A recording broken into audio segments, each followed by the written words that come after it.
Sin otra opción, los consejeros de participación dejan sus cargos cuestionando la resolución de la Corte Constitucional que los destituyó.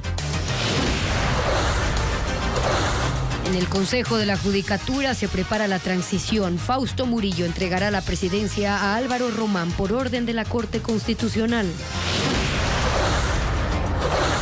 Golpe a la delincuencia organizada. Capturan a 10 integrantes de la banda narcocriminal Los Chone Killers, supuestos responsables de los atentados terroristas en Guayas en noviembre pasado. En lo internacional, el presidente de Estados Unidos, Joe Biden, insiste al Congreso que apruebe la prohibición de compra y porte de armas de asalto. Esto tras los 37 tiroteos masivos que dejan 23 muertos durante este mes. ¿Qué tal, amigos? Bienvenidos a Televistazo. Aquí empezamos con las noticias. El expresidente del Consejo de Participación Ciudadana se despidió del personal del organismo y dejó su cargo. Esto ocurre luego de la decisión de la Corte Constitucional de destituirlo junto a los otros 6 consejeros. Estefi nos acompaña desde Quito. Hola, Estefi. ¿Qué tal, Gaby? Amigos, bienvenidos y gracias a todos quienes se unen a nuestra señal ahora.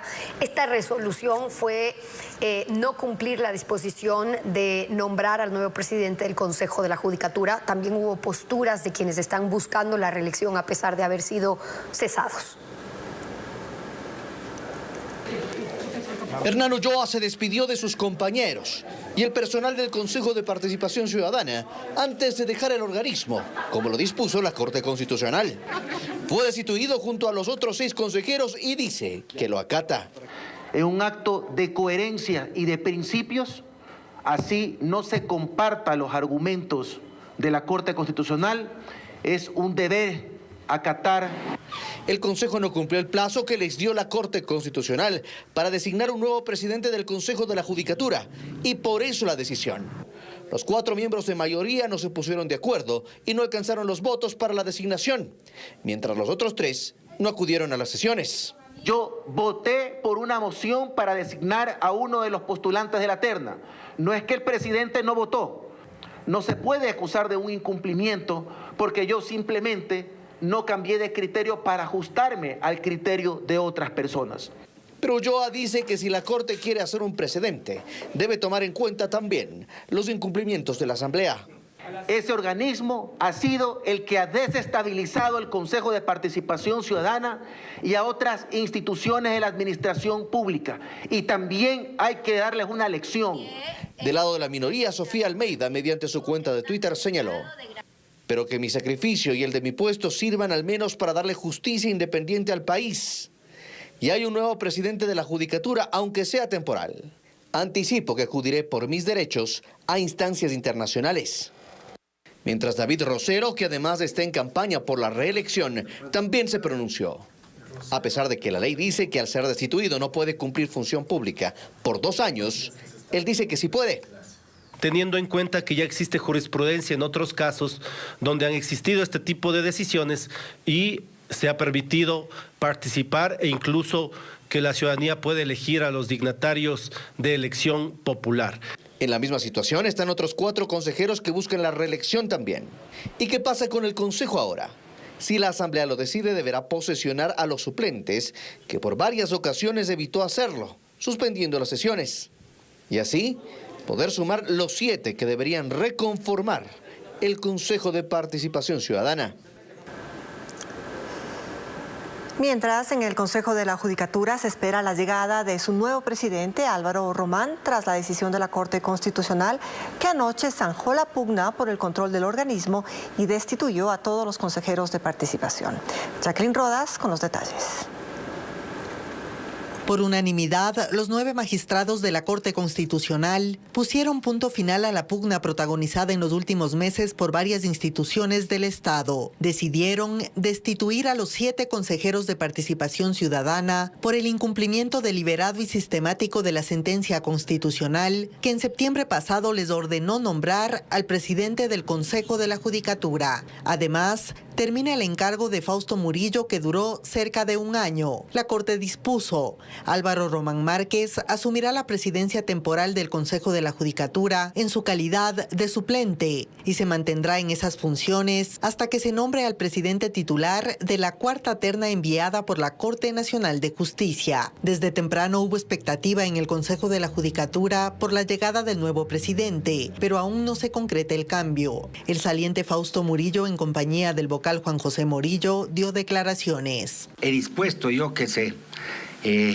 hagan las acciones de personales tanto del doctor Román cuanto la mía como vocal, y en el transcurso del día tomaremos contacto. El despacho está haciendo los acercamientos a fin de conversar y fijar una hora en la que podamos hacer esta transición. Hay que conversar y hay que informar al nuevo presidente el estado situacional en el que está el Consejo de la Judicatura. Sobre el posible cambio de directores con la llegada de Álvaro Román, esto dijo Murillo. El Pleno es el máximo órgano y es quien tiene que decidir los temas de directores nacionales, y naturalmente la estabilidad de la institución depende de la permanencia de gente que está probada en su capacidad. El tiempo que Álvaro Román será presidente del Consejo de la Judicatura está ligado al resultado de la consulta popular, que podría dar inicio a un periodo de transición. Y en otros temas, déficit de personal, un parque automotor al tope de su vida útil, inestabilidad gerencial y la falta de inversión son algunos de los problemas que agravan la crisis en Petroecuador, según el representante de los trabajadores de la estatal petrolera. Veamos más en la siguiente nota que nos prepara ahora William Bion. Casa adentro, los problemas están identificados, según el secretario del Comité de Trabajadores de Petroecuador, Jinsop Martínez. Aunque saber cuáles son podría ayudar a resolverlos, cree que la falta de decisión gerencial lo impide. Nuestra empresa debería, quien la tiene que venir a gerenciar es un técnico que conozca el sector, no un abogado como nos han venido poniendo. Tenemos un gerente que lo cuestionó, que está nombrado por Hernán Luque. ¿Qué está cuestionado Hernán Luque? ¿Quién lo nombró? Hernán Luque. Claro, y como no hay estabilidad, los gerentes que llegan a buscar lo primero que pueden hacer, porque saben que se pueden ir al otro día.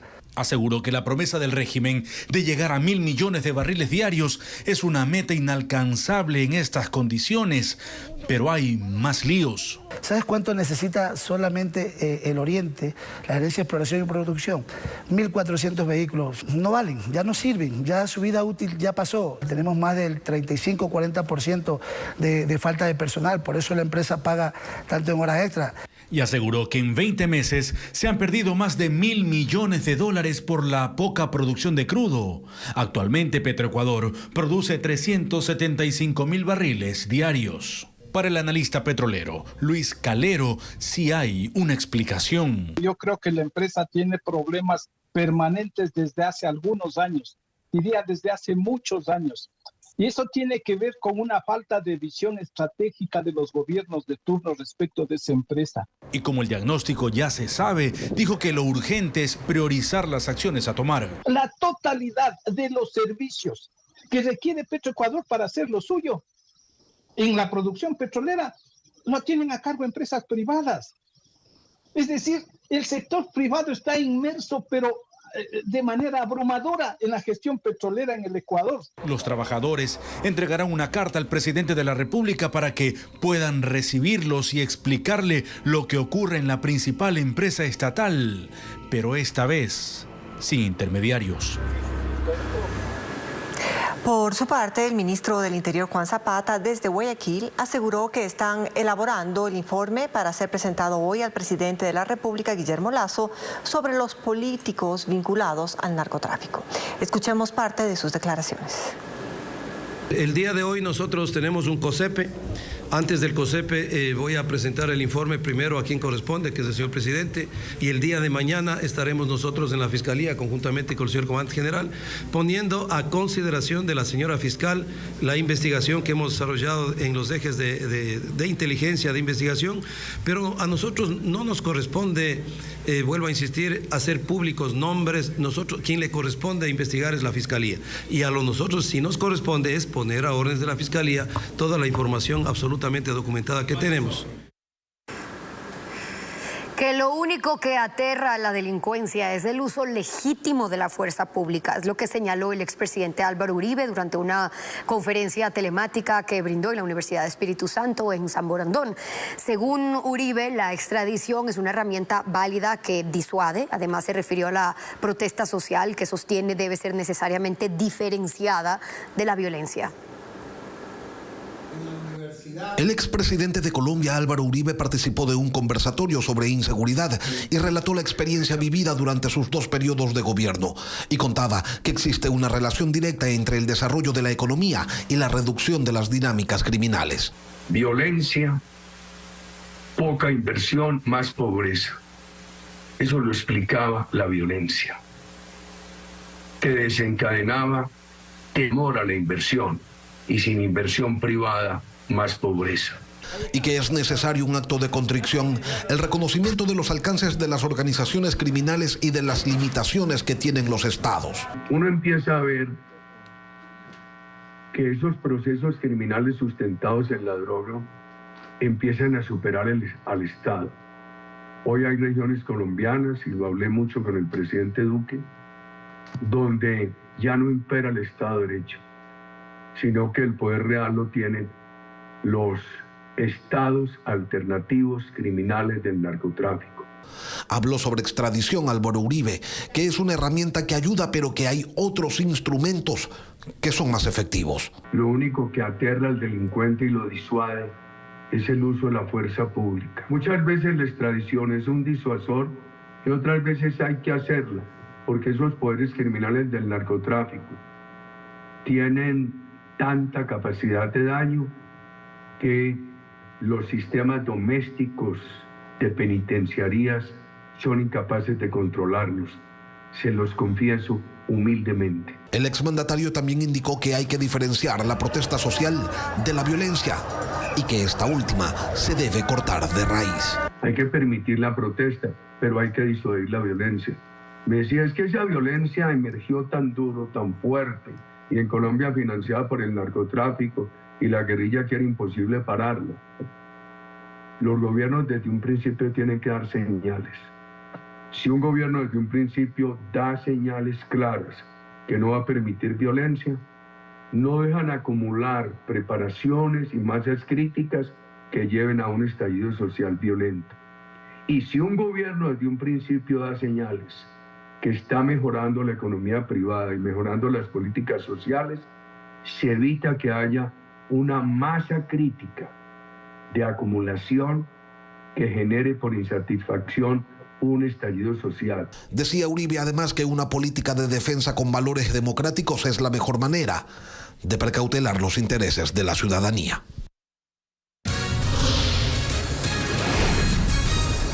Aquí hacemos nuestra primera pausa y al regresar, deslizamiento de tierra dejó sin hogar a 2 familias en el norte de Cuenca tras el colapso de sus casas en la madrugada.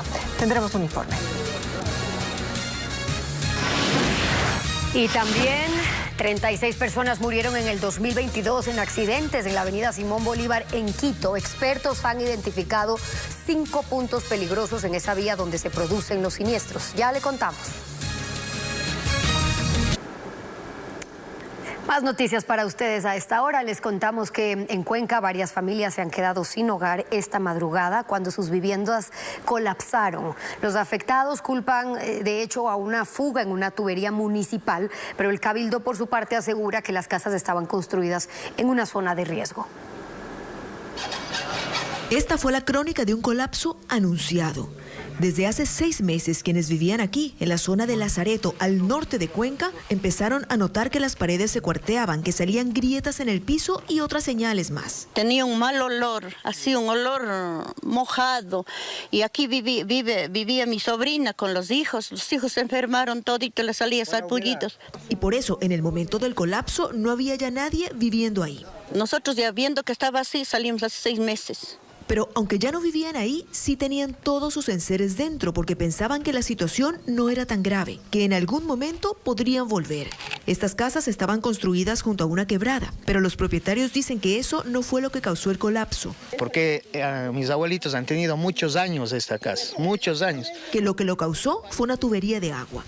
y por una falla de etapa del municipio que no ve, o sea, nos ocasiona un gran problema. Esto, tengo que decirlo, no es verdad. Desde el municipio, sin embargo, dicen que ya se han hecho todos los estudios y que la causa es otra.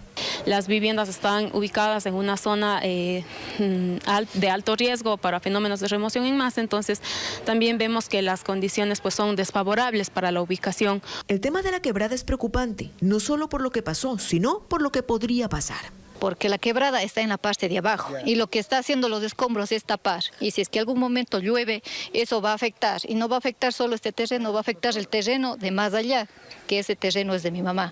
Aquí tenemos al frente una casa que también está en peligro. Las de arriba, de hecho, no están salvadas porque si, como digo, si es que una base se va, se pueden ir todas las de arriba.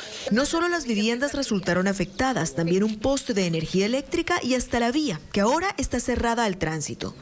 Los afectados esperan ayuda y no solo ellos, también sus vecinos cuyas casas igualmente podrían estar en riesgo. Esta madrugada a las 5:58 de la mañana se registró un sismo de 3.7 grados con epicentro en Tabacundo, al norte de Pichincha y con una profundidad de 16 kilómetros. El movimiento fue sentido en varios sectores del norte de la provincia, incluyendo la capital. Las autoridades no han reportado afectaciones ni personas lesionadas después del temblor. Y desde este lunes se registran columnas de ceniza en el volcán Cotopaxi. Según el informe del Instituto Geofísico, estas columnas alcanzaron una altura de 1.400 metros sobre el nivel del cráter, pero no se ha reportado caída de ceniza. Además, informó que hubo una emisión de 4.000 toneladas de azufre que son provenientes del volcán. Al momento, la alerta se mantiene en amarilla y el monitoreo es constante. Defectos de construcción en la vía y la alta velocidad convierten a la avenida Simón Bolívar en la más peligrosa de Quito. Hay al menos 4 curvas peligrosas donde se han generado múltiples accidentes de tránsito. Alex Ceballos con el informe. Son tan frecuentes los accidentes de tránsito en la avenida Simón Bolívar que los conductores de grúas ya saben dónde ubicarse. Como dicen los vecinos, están a la manito. Aquí causa accidentes más es la velocidad. Que controlen la velocidad y prácticamente se bajaría el índice de accidentes. 4 curvas son las más peligrosas. La que se ubica cerca del redondel del Cóndor. La bajada al puente de Guápulo. La que conduce al intercambiador de Carapungo. La curva que conecta con la Ruta Viva. Algunas incluso tienen defecto de construcción. No está bien hecho el peralte de la curva, entonces por eso siempre cuando uno va a una cierta velocidad, la curva lo que hace es que le jala, el carro le jala y no le hace que usted ingrese hacia adentro, sino le jala, le bota hacia afuera. A esto hay que decir que en la avenida Simón Bolívar el conductor hace todo lo contrario de lo que se le pide. Se le dice que vaya despacio, acelera. Que cuidado con las curvas y aumenta la velocidad. Miren por ejemplo a este motociclista, como en una pista de carreras. Las motos en el 2022 representan casi el 30% de los siniestros en el Distrito Metropolitano de Quito y también casi el 25% de fallecidos. Se necesita colaboración del conductor, manejar con prudencia y en las lluvias, más atención. Cuando llueve es más propenso a sufrir accidentes el motociclista. ¿Se ha ido? ¿Le da miedo ir por ahí? Yo utilizo solo cuando no llueve la moto y para ir a mi trabajo de ahí no utilizo más la moto. En el 2022, 36 personas fallecieron en la avenida Simón Bolívar en accidentes de tránsito. Nuevamente le pedimos, vaya despacio.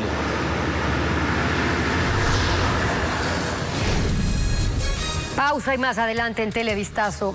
Golpe al crimen organizado en Guayas. Capturan a 10 integrantes de la banda Chone Killers vinculados con los ataques explosivos en noviembre pasado y el asesinato a policías.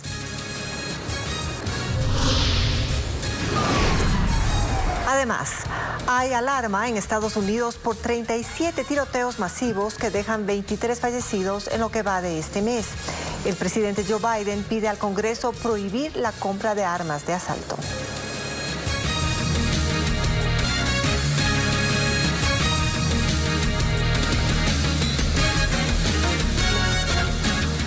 Más noticias para ustedes a esta hora. Les contamos que la policía informó también sobre la recaptura en Santo Domingo de los Áchilas de uno de los implicados en el asesinato de Miguel Ángel Nazareno, alias Don Nasa, el que ocurrió en abril del año pasado.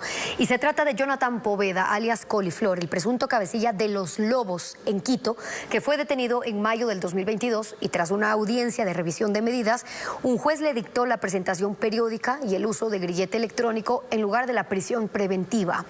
Ese dispositivo se lo retiró el pasado 1 de octubre y desde entonces se desconocía su paradero hasta hoy.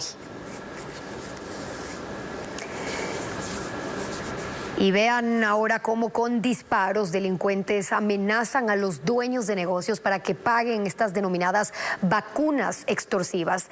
Henry Dueñas pudo entrevistar a varias de las víctimas en el noroeste de Guayaquil, pudo hablar también con la policía de la zona que reconocen este problema y sin embargo no hay mayores resultados. Asustado, este hombre cierra las puertas de su local, no desea hablar con los medios. Y por esta razón, su negocio fue atacado a tiros y aún permanecen las huellas de las balas. La policía acudió al sitio a recabar información y maneja el caso como una extorsión. Estas denominadas vacunas que tienen contra la pared a la mayoría de comerciantes de la avenida Casuarina en el noroeste de Guayaquil. José es uno de los afectados y con temor relata cuánto tiene que pagar para proteger el establecimiento y a su familia. Depende del negocio. Por ejemplo, que tienen un negocio, una frutería, nos están pidiendo de 3.000 a 4.000 dólares. ¿Se puede pagar eso? ¿Cómo vamos a pagar, Henricito? Si usted sabe que estoy aquí, a lo mucho nosotros nos endeudamos para poder recuperar el capital y poder sobrevivir. Esa es cómo está la situación del país. Los negocios están cada día más bajo por todo esto que está pasando. Las víctimas de las vacunas dicen que ya han denunciado el hecho a las autoridades policiales, con nombres e identidad de los vehículos que usan los delincuentes, pero han pasado meses y no hay resultado que pongan freno a los extorsionadores. Nos mandan un papel y ahora están utilizando que nos pasan los teléfonos para hablar con la persona que aparece al mando de esto. Y si no le contestamos, nos mandan y nos dice manténgase a las consecuencias. ¿Y si no pagan entonces? Ahí ya proceden a balearnos en las noches. La policía acepta conocer que en esta zona comercial de la entrada de la 8 o avenida Casuarina en el noroeste de Guayaquil existen las extorsiones o denominadas vacunas. Aseguran que están investigando, mientras las víctimas piden al gobierno una inmediata intervención. Mano dura contra ellos, porque ya han habido varios asesinatos y cada vez sigue habiendo más. Y de esto se aprovechan ellos. Con el miedo que nos dan, que nos avalean, pues uno termina cediendo por parte de ellos. Se habla de que existe denuncia de vacunas. Sí, ya se están tomando las acciones pertinentes para la respectiva trato con los comerciantes de aquí de los locales. ¿Cuántas denuncias posee? La verdad no tengo un aproximado de denuncias, no es un dato específico que tiene, pero ya está tomando acciones preventivas aquí en el sector. Es decir, la idea es detener a los que están detrás de este proceso. Sí. Víctimas de las vacunas piden que se detenga a una red que cada día los lleva a la quiebra, mientras a nivel de país, la misma autoridad ha señalado que existen 25 grupos delictivos que operan imponiendo el impuesto del miedo entre habitantes y comerciantes. Y durante las últimas horas se reportó la desaparición de una persona que había salido a hacer ejercicio en la vía San Borondón, en la provincia del Guayas. La policía ya dio más detalles sobre este hecho en medio del temor que existe por otros casos recientes de secuestros extorsivos ya reportados. José Carlos Alvarado nos trae los detalles.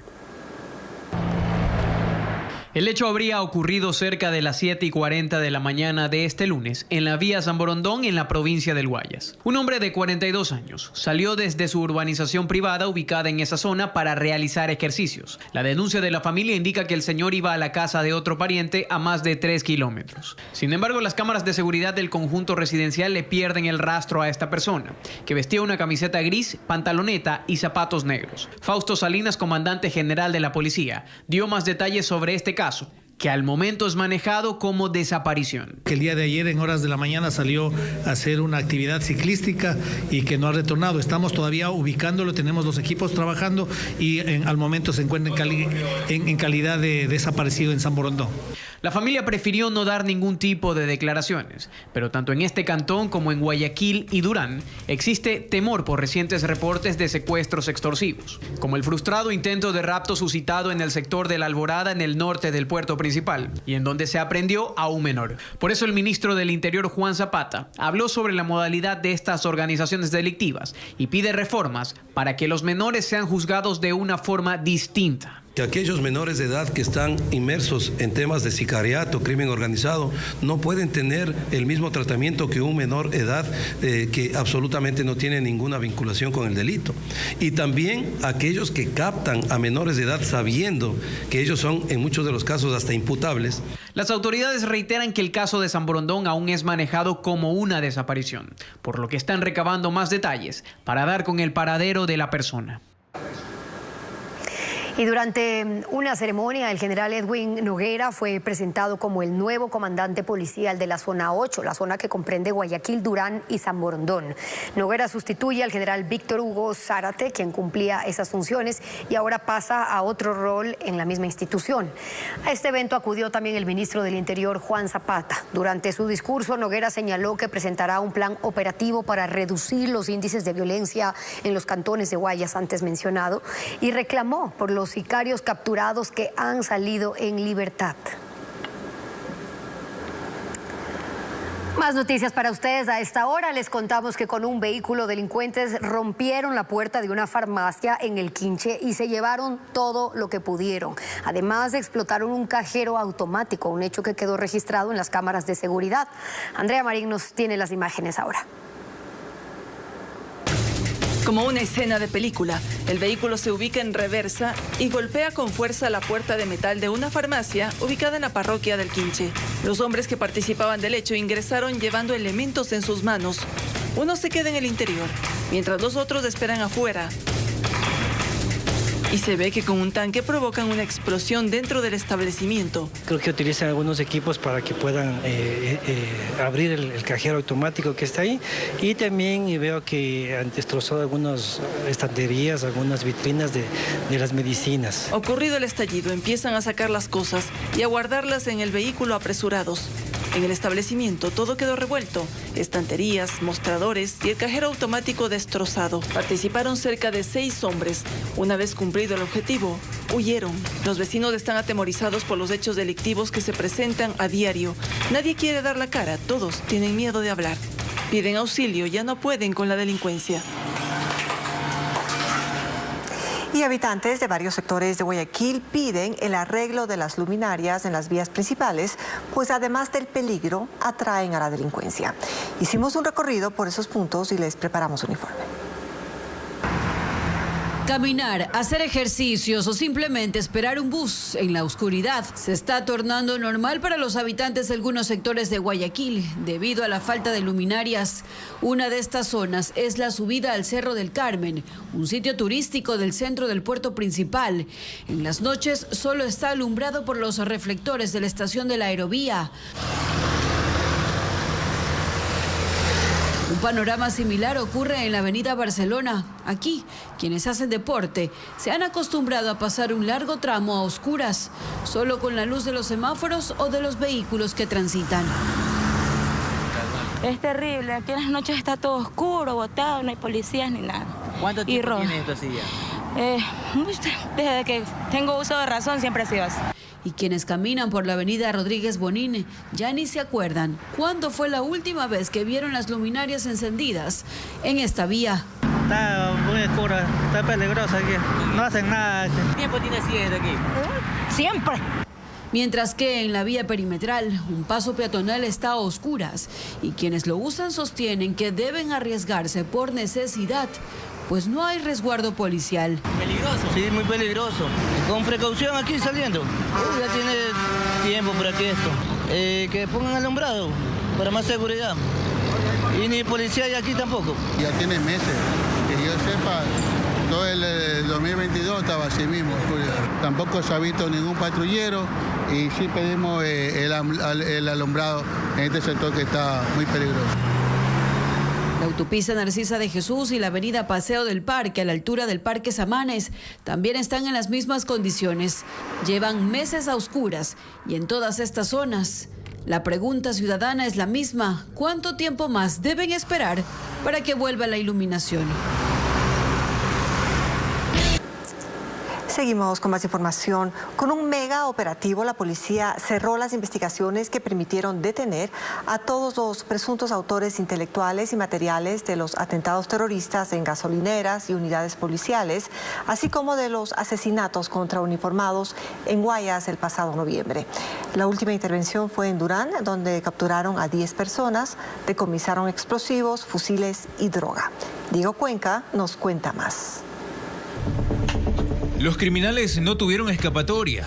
Fueron cercados por aire y tierra en el cantón Durán, en Guayas. ¡Alto, Policía Nacional! Ahí la policía ingresó a 10 viviendas y decomisó explosivos de alto poder en la madrugada de ese martes. Unos de ellos importados, posiblemente desde Perú, Bolivia.